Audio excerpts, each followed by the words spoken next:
Hi, it's Dan with EUJUICERS.COM, coming to you as always from the heart of Europe. And in this video, I'm going to show you the new Vidia twin gear juicer. It's the VTG-001. And it's brand new here with us at EUJUICER. First, I want to talk a little bit about the Vidia brand, because a lot of people say, we don't know this brand, what is it? Vidia is a brand that focuses on a high quality at a value price. They were the brand that brought the first vacuum blender into Europe about 2 years ago. And they have a horizontal juicer. I've got a video, I'll link to it below, that I really like. I think it's the best value out there. It's made in Korea. And similar to that is this new twin gear, which is also made in Korea. In fact, it's made in the same factory as some of the big name juicers that are out there. So let's talk about twin gear juicing. I did a video a while back, again, a second video I'll link to, where I compared the different types of juicers. And going from easiest to most advanced, I would say, would be centrifugal at the bottom, and then you go to the slow juicers, which are the vertical single auger, which are most of the juicers out there, the horizontal single auger, for example, the Omega 8006, NC series, or the Sauna 707. And then you have twin gear juicers. Now they're really kind of aimed at a niche audience. It's kind of an advanced juicer because there's more work involved. They're more complex machines, maybe a little harder to clean, but on the other side, they tend to give the highest yield, and they do really well, generally speaking, on greens and wheatgrass, things like that, also hard root vegetables. Now, if you're looking at twin gear juicers, there's kind of 3 levels out there. You don't see those cheap Chinese copies because they're difficult to copy, mainly because they use stainless steel in the construction. So at the, what I'd say, entry level, you've got something like this, the Vidia twin gear. These comes in around 400 euros or so. Jump up several hundred euros more, you've got the Green Star models. That's the Green Star Elite, the Green Star Pro. And then way at the top, talking 1,200 to 1,500 euros, are the Angels, all stainless steel, beautiful machines, but priced really high. So what I want to do is show some of the parts that come with this. First of all, you've got your basic tools. There's 2 pushers. There's a plastic pusher and what I like a lot is a wooden pusher. That's what I'll use today. And this funny looking thing looks like a magnifying glass. It's actually a tool.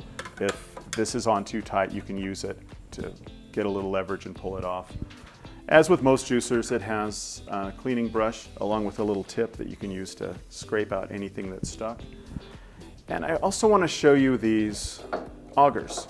Like I said, augers for twin gears are universally stainless steel with nylon tips. The Angels are all stainless steel. And this guy here, I'll show you a detail shot. When you're assembling it, there's 2 red dots on one auger, 1 red dot on the other. You have to make sure that those 2 fit together. That's going to ensure that it operates properly. And how a twin gear works, you've got a motor driving one of these and it's going to turn the other as well. And you've got 2 stages here. You've got the stainless steel that's actually chopping and cutting the produce. This runs pretty fast for a slow juicer. Most slow juicers run anywhere from 40 to 80 RPM. This guy runs at 160, so it's going to run pretty fast. And produce, for example, these carrots, they're going to get chopped and cut up. You got to give a lot of force with a twin gear. It's not like a single auger that has big, huge openings. This has little tiny openings. It's going to cut it. It's going to go to these nylon tips here and kind of mix everything together. And then it's going to squeeze it out through a juicing screen. Now, there's 3 juicing screens that come with this, which is kind of nice. There's the coarse juicing screen. It has the big holes here. And this is something you'd use for soft fruits or things with a lot of fibers and strings, like pineapple, if you want to add some berries to your juice, peaches, things like that. Best to use that. It'll prevent backups. What you use most of the time, probably 90% of the time, is this guy. That's what I have in there now. This is the fine screen. This is going to get the highest yield. It has the smallest holes. It's going to push a lot of pressure and keep most of the pulp going out the pulp outlet. And finally, this has no holes at all, just a insert there. This is the blank screen, and this is kind of unique for this model. And you'd use this to just crush things together without extracting juice. And you could make sorbet, for example, from frozen bananas, frozen fruit. What I'm going to do today, a little later, is make some nut butter from cashews. And it's just going to crush it and push it out. But what I'd like to do is make a juice, and I'm just going to juice kind of my basic recipe. This is a good foundation recipe that you can add things to later depending on your tastes. This is carrots, greens, and usually I throw one apple in. So let me get these screens out of the way and start juicing. One thing I want to point out is how these carrots have been cut up into smaller sizes. You're going to see when I'm juicing how that's going to make a difference, how much effort I have to do. I'm going to mix and rotate my produce while I'm juicing. It's best not to do all your carrots, then all your greens, then apples, because carrots act as a kind of a cleaner. So if I'll do some greens, then a carrot kind of cleans it out, then an apple, then a carrot cleans that out. One other thing, this knob at the front, this is the pulp regulation knob. You see this on a lot of juicers these days. I'm going to leave it on max, which is 1, turned all the way to the right. I'll loosen it only for things like pineapples and softer things to keep things from backing up. If I see things start to back up, I can loosen it or even remove it completely if I want, but I'm going to start it at 1.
All right, want to feel this pulp. This pulp is actually really dry. That's typical from twin gear.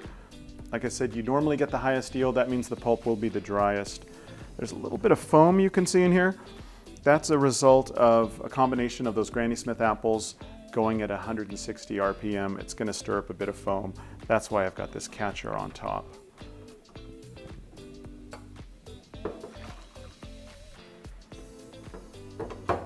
Yeah, you can see that's a really rich green juice there.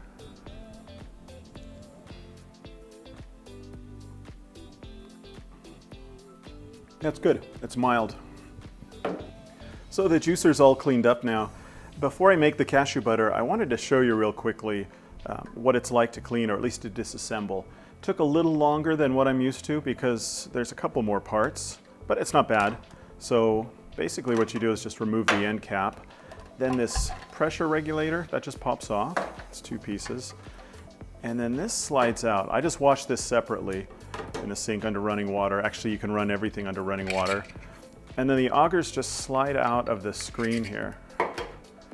Again, these are stainless steel nylon, just running water pretty well takes care of them.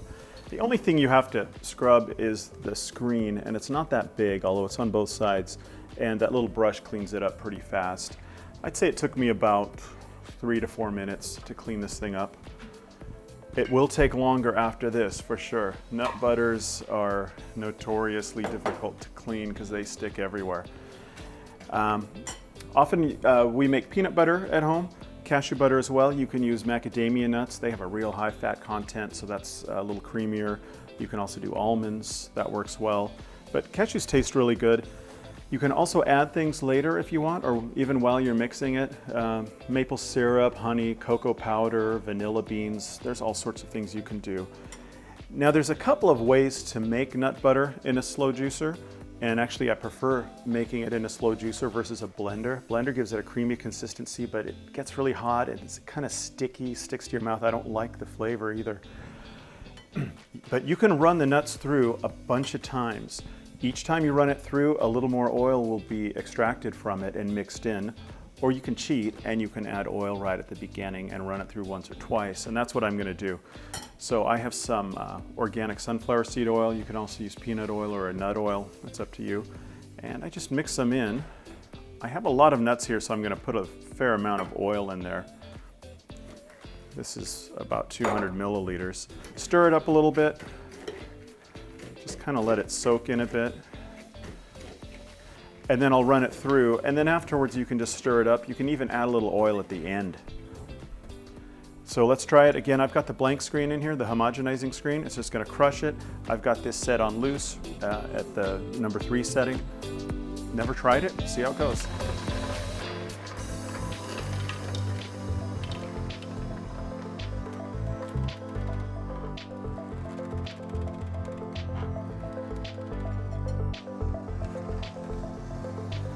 Yeah, you can see it's just starting to come out. It takes a lot more effort than in a single auger juicer, that's for sure.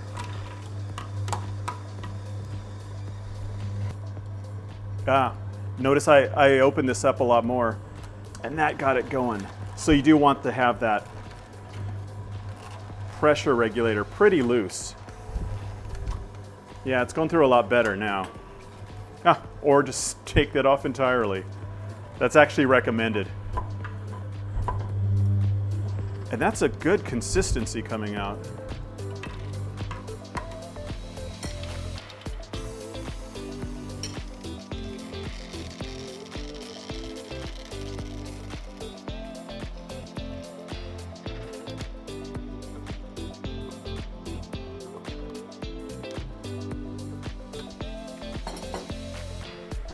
Well, that was fun. I definitely learned something here.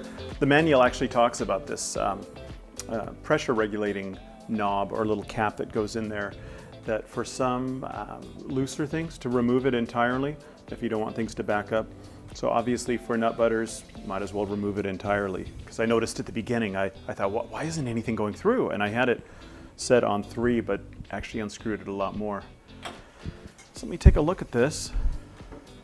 Like I said, I could run it through again if I want a smoother consistency, but with this oil in there, this was about, I don't know, 500 grams of cashews maybe a bit more, and about 100 milliliters of oil. Yeah, this thing's really smooth. Cashew butter gets smooth anyway. If this was peanuts, I'd probably run it through a second time, but this is quite nice.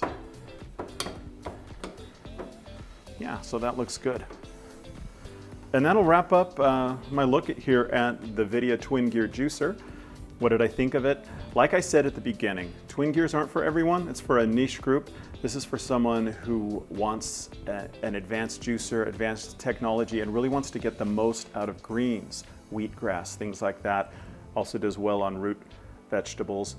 If you're just getting into juicing, I'd recommend a good vertical, like a Sauna 808, or a good horizontal if you want a little more multi-purpose function, like a Sauna 707. That'll do a lot of things just like this one will do. But if you're looking at twin gear juicers, this is a great place to start. It's priced a lot less than any other twin gear out there. It's made in South Korea. It's good quality. The cons to it, takes a little longer to clean. The feed opening is a little smaller than some other juicers. It's 1.5 inches wide versus 2 1/4. But otherwise, it's a fine juicer. So leave some comments below if you have any questions about this. I'll have links to the videos I mentioned previously. Until then, thanks for watching. I'll see you next time. I'm Dan with EUJUICERS.COM.